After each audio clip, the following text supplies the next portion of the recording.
now I'd like to welcome our presenter for today's webinar, Jake Gebbie. He's an associate scientist in physical oceanography and climate dynamics at Woods Hole Oceanographic Institution.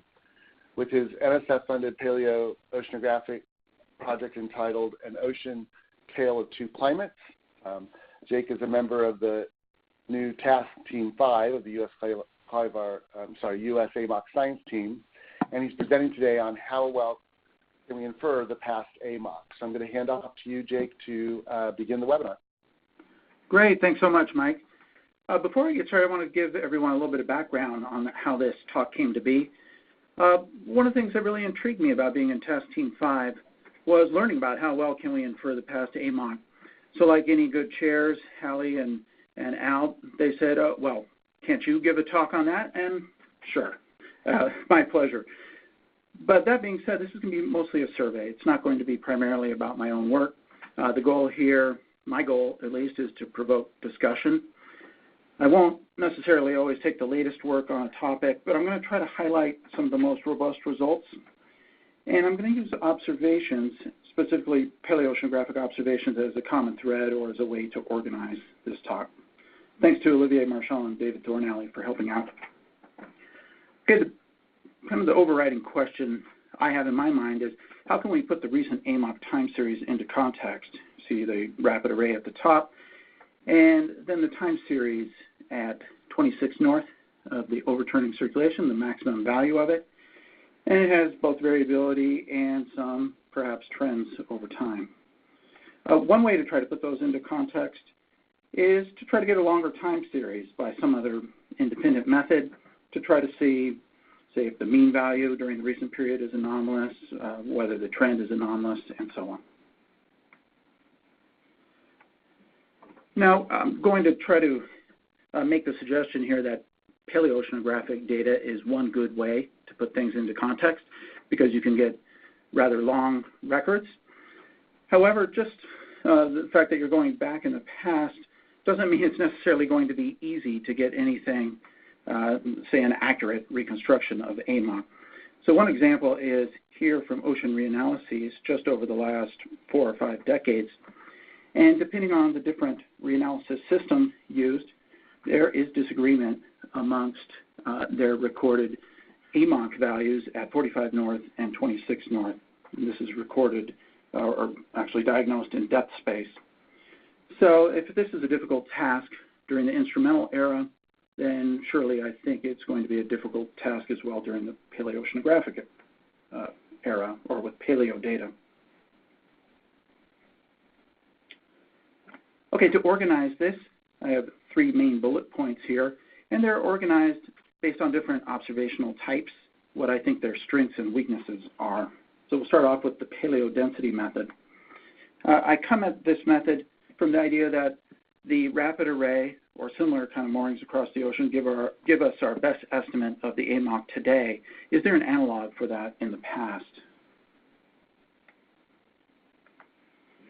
One analog is using oxygen isotope records, and they permit the recovery of past ocean density, at least in the warm part of the ocean, here shown in the scatter plot to be temperature above 5 degrees.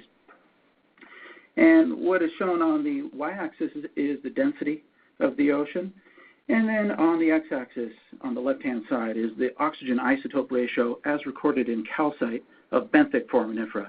So that is little animals that are living along the seafloor and presumably actually recording the signal that's on the seafloor. And while there's some scatter, most of that's due to the fact that we have the entire world ocean on the left axis. And in individual basins, you see a rather tight relationship between the O18 of calcite and density. The reason for this is shown on the right-hand panel. It's that if you compare the lines of constant O18, the orange lines, on a temperature salinity diagram, if you go to the top of that diagram on the right-hand side, you see that the orange lines, constant O18, actually line up with the isopycnals or constant density lines. If you go to the cold part of the ocean, down at the bottom of that panel, then they start to diverge due to the fact that the thermal expansion coefficient is different at cold temperatures. Okay, if you can get out density in the past ocean, then you can essentially do a geostrophic inversion as is done in the modern day.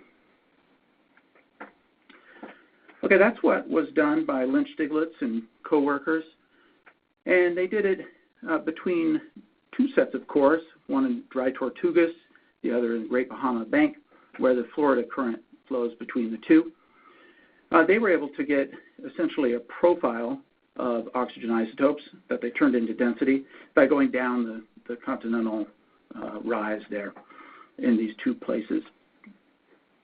I bring up this example first, not because it directly records the AMOC, but because I think it is something both modern and paleoceanographers can understand, that if you look at the modern density across the Florida Strait, up in the top right-hand panel, you see sloping isopycnals indicating that there's a vertical shear in the flow through there.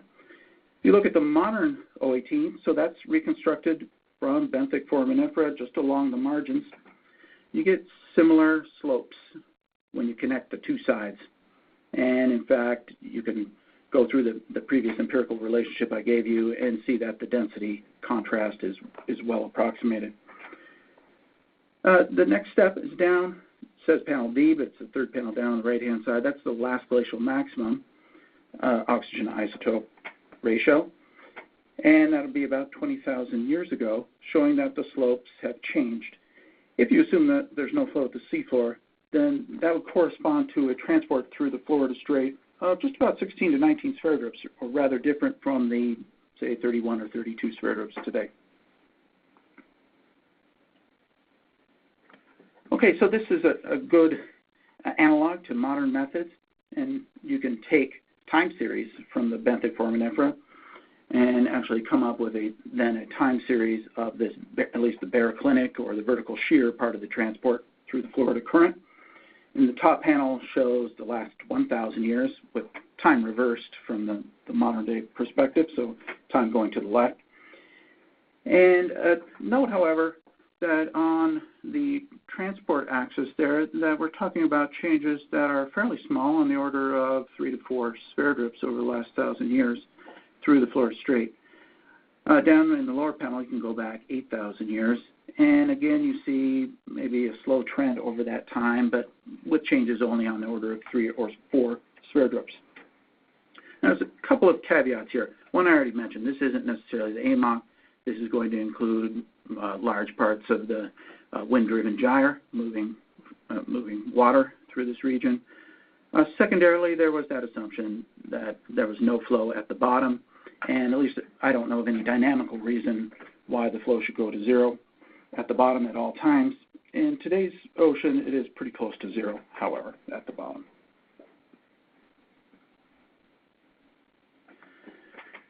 Okay, if we really want to get at the full overturning circulation, then inversions can be done better if you go across the entire basin, that is from the North American side over to Africa, or in this slide I'm showing you from South America over to Africa.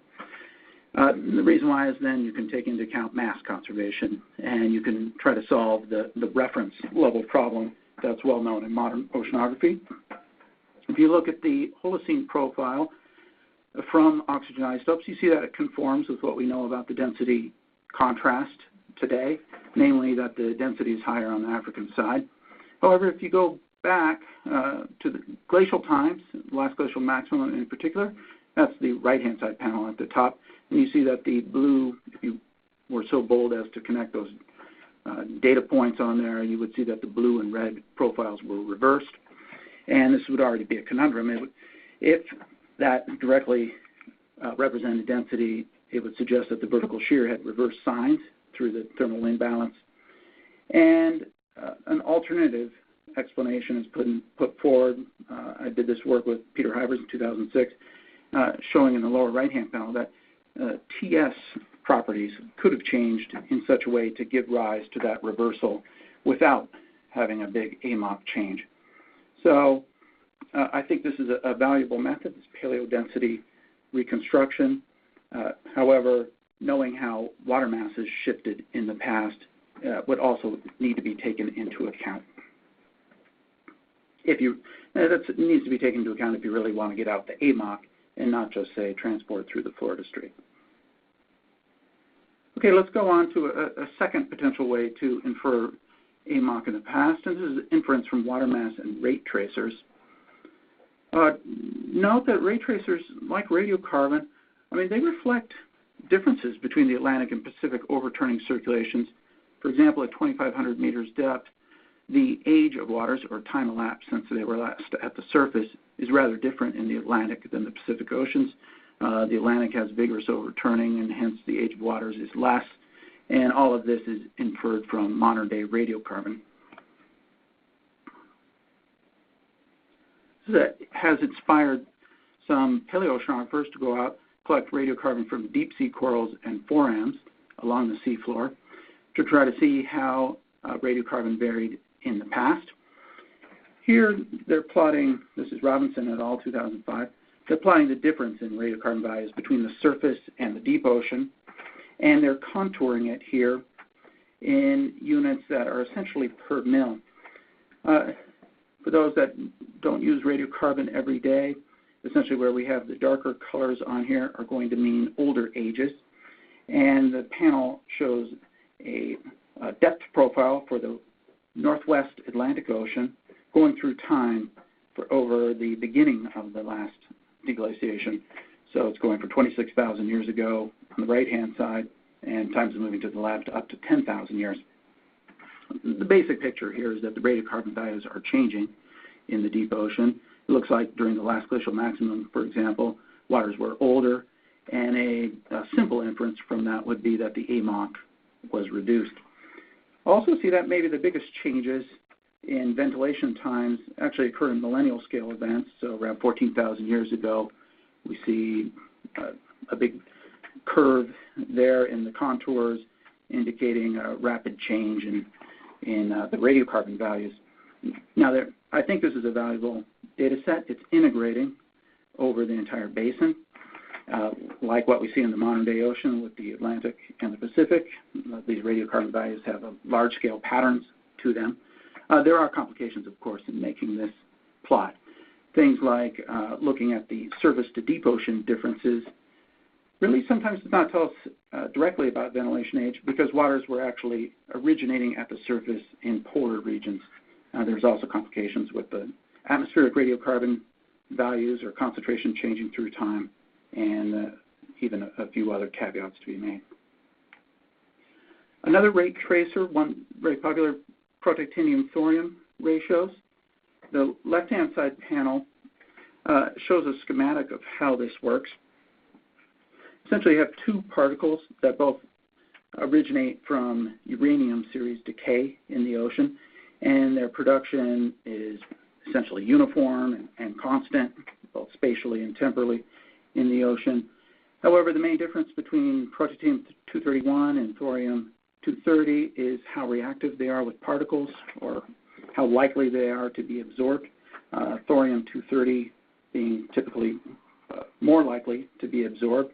And then, as noted by the bigger arrow on the right-hand side of that, I could try to get an arrow on here, but that'll slow me down too much. So the bigger arrow under the 230 thorium indicates that it is preferentially put into the sediment.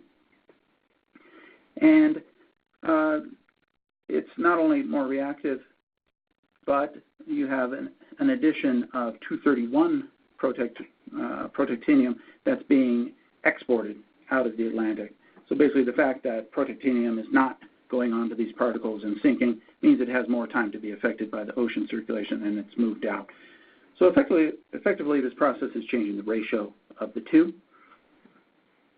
And that's been used to make the time series that's in the right-hand side panel down at the bottom in green with a couple red dots, gives the change in the protactinium-thorium ratio at the Bermuda Rise over the last deglaciation. Again, time going from right to left, where the biggest excursion there is in H1, or Heinrich Event 1, about 16,000 years ago. In that case, the protactinium-thorium ratio goes down to right about the production rate, or the 0.093 labeled on there at the bottom.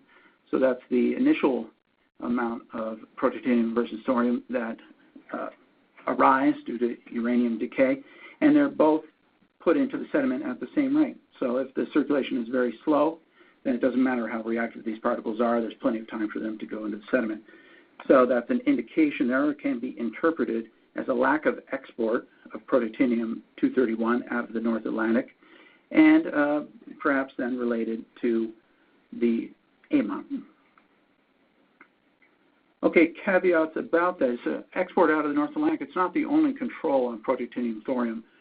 It's been shown that the particle type and flux are also key processes. For example, in the top panel on the left, there's some correlation there between the percent opal, blue time series, and the red protactinium thorium time series. And essentially, protactinium, when it comes in contact with opal particles, can be rained out of the ocean. So an alternative hypothesis here, which I don't have time to go through it, but it's in the lower left-hand panel, is that there's two different ways that you can get the protactinium thorium ratio to go down to its 0.093 baseline. One is that you don't have any export of protactinium thorium, that is the AMOC decreased or was very low. But the alternative one is you have very high productivity, and there's just so many particles around that they're able to rain out both protactinium and thorium. So my summary here, protactinium thorium, is that again, it's an integrating quantity. It's like radiocarbon. However, it's more complicated, and one time series of it is not likely to be enough to make a robust result for AMOC. Well, there's some things that can be done, of course. We can learn more about protactinium thorium, how it works. That's being done in the GeoTraces experiment. Here's an example of the protactinium thorium ratio that's found in sediments today. And this conforms, in some sense, to the way paleoceanographers typically interpret protactinium thorium. That is, there's a deficit in most of the Atlantic Ocean, and there's an excess in the Southern Ocean in the sector of the Atlantic. So that is, there's enough time for protactinium thorium to have a net export into the Southern Ocean. Caution, though, is recommended here because there are other patterns that show up. There's kind of a high green blob right in the middle of the North Atlantic. There's also apparently shelf processes going on that lead to raised protactinium thorium ratios. The other way to go about this, trying to make it a more robust diagnostic, is just to get more records of protactinium thorium. Louisa Brettmiller has done that in 2014, and what they find is that depending on the depth at which a core was recovered, they get some coherent signals in protactinium thorium. So I think protactinium thorium, it includes probably the signal of at least two things going on, and there's some AMOC signal in it. Okay, if you're concerned about spatial sampling, then there's C13 records. They're all over the place. There's 500 of them that Carly Peterson has put together. One way to get at whether there's changes in circulation is to do a global water mass inversion. Here's one that was in a paper I worked with Delia Opal on in 2018. So essentially, we've tried to invert the circulation using carbon-13 data, shown in the squares in the top. And there is a significant shoaling of the C13 gradient in the ocean. If you compared this to the modern day, you would have found that the orange values for C13 extended deeper. You can turn that into the fraction of North Atlantic source water, and the core of northern source water shown in orange in the bottom panel, and it is shoaled by about 500 meters relative to the modern day. So that's shoaled at the last glacial maximum relative to the modern day. While this doesn't put any rates on the AMOC, this does indicate that the vertical structure of AMOC must have been different during the LGM. Back in the paper I wrote in 2014, I showed that the modern day circulation can't be used to fit this C13. Okay, Juan Muglia and Andreas Schmidtner have gone a step farther to try to get at the rates, and they've run a biogeochemical model.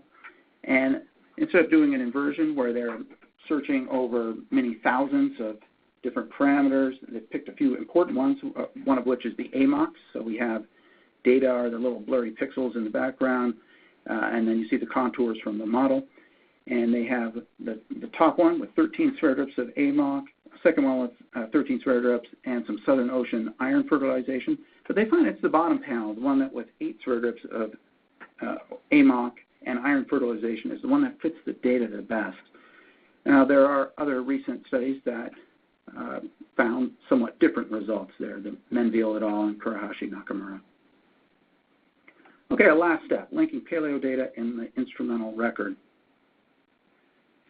Okay, we know that Labrador Sea water mass values have changed over the last several decades. And I'd like to make a basic point here that proxy data sets now have enough resolution over the 20th century to be directly compared to these instrumental records. An example is the Thornalley et al. 2018 paper, where the top two time series on there are the instrumentally derived Labrador Sea density, which he can compare to his proxy reconstructed flow speed of the deep western boundary current, which is a paleoceanographic type data set. Now, caution is in order because there's few degrees of freedom here in comparing these two, so tough to know how statistically significant these things are. But this points to some very interesting work where paleo data can be more directly calibrated with what we know has happened recently. This has led to a number of studies on fingerprints.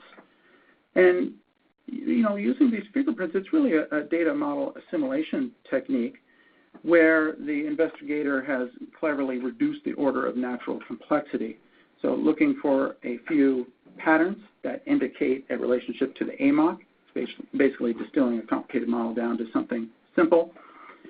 And there's a number of different fingerprints shown here, Caesar et al. 2018, Smead et al. 2018, and the subsurface fingerprint from Zhang et al., or just Zhang in 2008. It's difficult to ascertain what the errors might be from these methods because essentially you have errors in the data which is being compounded with any errors in the model dynamics, so two compounding errors.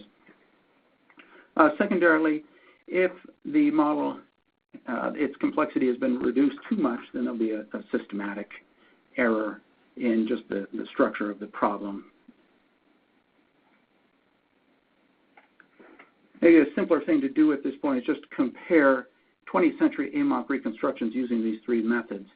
And this has alternatively been described as remarkably similar, and others have said, well, you know, the timing is off by a century or so in when AMOC is thought to have declined. I think it is fruitful just to ask the simple question, 200 years ago during the height of the Little Ice Age, was the AMOC greater or lesser, stronger or weaker?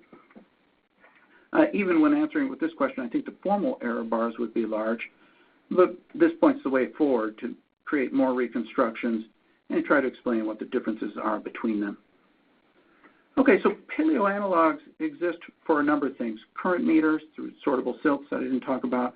We have ways to get out density of the past.